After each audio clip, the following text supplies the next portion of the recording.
Au début de la guerre, j'avais presque 4 ans et j'habitais déjà à Ligny. Donc à ce moment-là, malgré mon jeune âge, on a quand même été tous conscients qu'il se passait quelque chose de grave. C'était ça l'attitude de mes parents, de mes grands-parents qui étaient affolés. Mes parents étaient jeunes, mon père n'avait pas été faire son service militaire, donc il ne voulait pas rester en Belgique et il voulait partir. Donc je suppose qu'à ce moment-là, dans la famille, c'était un événement difficile à vivre. C'est au moment où la guerre a été déclarée qu'il y a eu, on a entendu des bombes qui tombaient pas loin de chez nous. Et puis après, j'ai appris que la voisine avait été tuée. Et puis encore un autre monsieur un peu plus loin que je ne connaissais pas, donc j'ai connu la famille après. Donc c'est à ce moment-là que j'ai réalisé et que j'ai vu la peur de mes parents. Ben, il y a une bombe qui est tombée parce qu'il y avait le chemin de fer, il y avait des bifurcations importantes pour les trains et il y a une bombe qui est tombée pas très loin. C'est un éclat de bombe qui a tué la voisine qui était assise devant sa maison oui, et qui a tué un monsieur qui conduisait ses chevaux, un cultivateur, quoi, pas D'accord. loin. Moi, je n'ai pas réalisé, mais je l'ai su après, quoi. C'était juste en face de chez nous, hein. Oui, ben, je suppose que mes parents ont voulu me préserver de cet événement-là.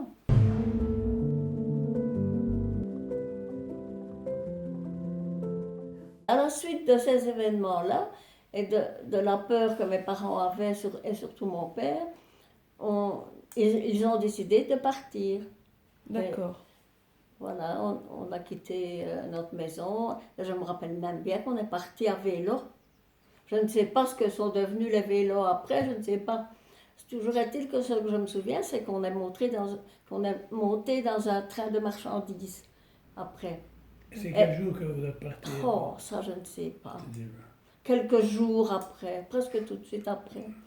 Et ce que je me souviens, c'est que le train, pourquoi je me souviens de ça, on s'est arrêté dans la gare de Valenciennes. Et là-bas, tous les gens qui fouillaient ont été accueillis dans un centre où on nous a donné à manger, à boire. Ça, c'est vague, mais je me souviens quand même bien. Ce que je sais que c'était un train de marchandises dans lequel il y avait eu du charbon.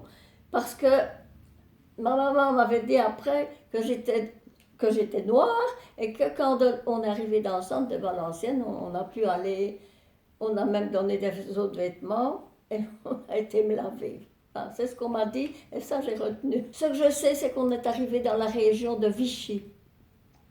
Et là, qu'est-ce qui s'est passé? J'en sais rien. Est-ce qu'il y a eu aussi un centre d'hébergement et puis qu'on a dirigé mes parents vers un village pas très loin de là, donc un village qui se trouvait près de Ghana, qui s'appelle Saint-Bonnet-Rochefort. Ça j'ai retenu longtemps. Oui. Et sans doute aussi, j'ai retenu ça parce que mes parents m'ont répété, hein, on était à Saint-Bonnet-Rochefort et voilà. D'accord. Ouais. Mais je vois la ferme hein, où on était, ça c'est bizarre. J'ai un flash de la ferme, c'est tout. Mais les visages des personnes que j'ai rencontrées, je ne sais plus. Je ne me rappelle pas. Je me rappelle qu'il y avait un garçon qui avait mon âge et qui avait 2 chiens, bergère et sentinelle. Mais si je les ai retenus, c'est sans doute aussi parce que ma mère m'en a parlé après, quoi. Ce que je me souviens le plus, et ça c'est vrai, c'est moi qui m'en rappelle, c'est pas mes on partait, à quelle fréquence, je n'en sais rien, mais quelquefois on partait avec un attelage, une charrette, un cheval, et toute la lessive de la maison.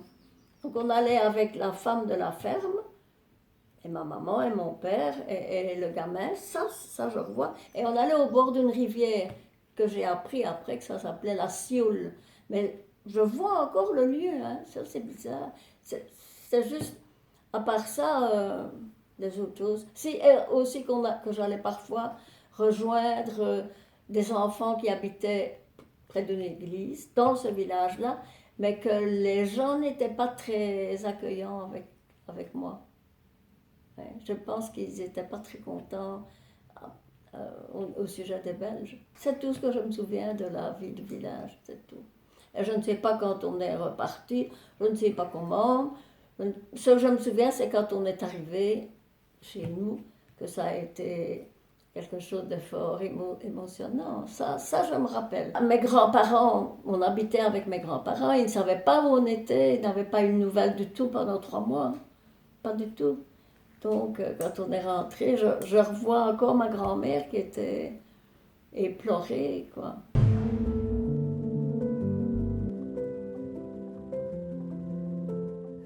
Ce dont je me souviens, c'est qu'à l'école, on recevait un bol de soupe.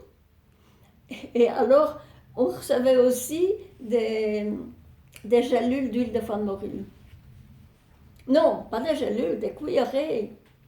On mettait tous les enfants en rang et on n'était pas très heureux parce qu'on savait bien que c'était pas très bon. Mon père, il était fort porté pour cultiver la terre. Oui, on avait un potager avec toutes sortes de légumes. Il y avait ça, et puis ils ont élevé un cochon. Il y avait une petite pièce où on a élevé un cochon, donc on avait de la viande. Et mon grand-père, ça, il a été garde. Il a été garde pour un fermier. Il allait surveiller les champs parce qu'il y avait des gens qui allaient voler le blé, le gerbe et tout ça. Mais lui, il allait à Saint-Amand, à la ferme Seutin. Oui, oui. Ça, je me souviens et il revenait parfois avec du pain ou avec du lait ou avec un peu de beurre. Oui, ça, je me rappelle. Je ne sais pas s'il y a eu des gens au village qui ont eu faim, mais nous, on n'a pas eu faim. Pas du tout. Par exemple, je me souviens que par moment, on mettait des sabots. On avait des sabots en hiver. Oui. Et peut-être que les bonbons manquaient aussi parce que quand c'était la Saint-Nicolas, à la Saint-Nicolas, on en recevait un petit peu, mais pas beaucoup. Mais c'était rare. Hein? Mais on n'avait pas de vêtements qui protégeaient beaucoup pour la pluie. Hein? Et peut-être même pour le froid aussi. Oui. Je me souviens d'avoir eu froid aux mains. Pourquoi? Ça, c'était quelque chose de pénible. Froid les mains, froid les pieds. Oui. Et les parents, enfin ma mère, elle tricotait des chaussons. Hein? On mettait des chaussons dans les sabots. Mais on avait froid quand même. Oh oui, ça je me souviens parce que parfois je rentrais de l'école et je pleurais. Et ma mère prenait mes pieds, les chauffait. Oui, ça c'est quelque chose que j'ai gardé, le froid.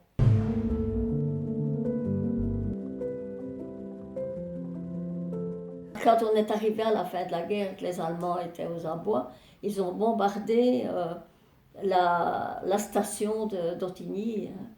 Et comme c'est pas très loin, je me souviens qu'on était réfugiés dans la cave et que ça tournait fameusement, hein, les bombes. Ce que je me rappelle, c'est de l'arrivée des Américains.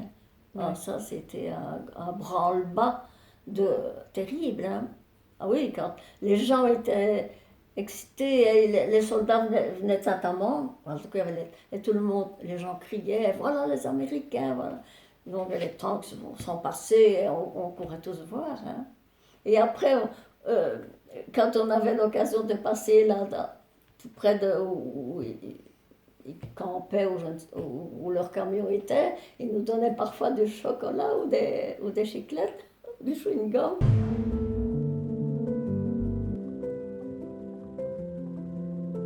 Je crois que c'était un événement tellement extraordinaire dans notre vie, hein, que les parents ont un peu entretenu aussi, si je garde le souvenir des noms des chiens et du garçon qui s'appelait Roger, c'est sans doute que mes parents m'en ont reparlé et qu'on a redit. Hein. Et la Sioule, moi j'ai découvert ça après, je voulais savoir qu'est-ce que c'était la rivière qui passait là. Nos parents ne nous expliquaient pas grand-chose. Hein. Et sans doute qu'ils nous consolaient quand on avait peur, mais voilà.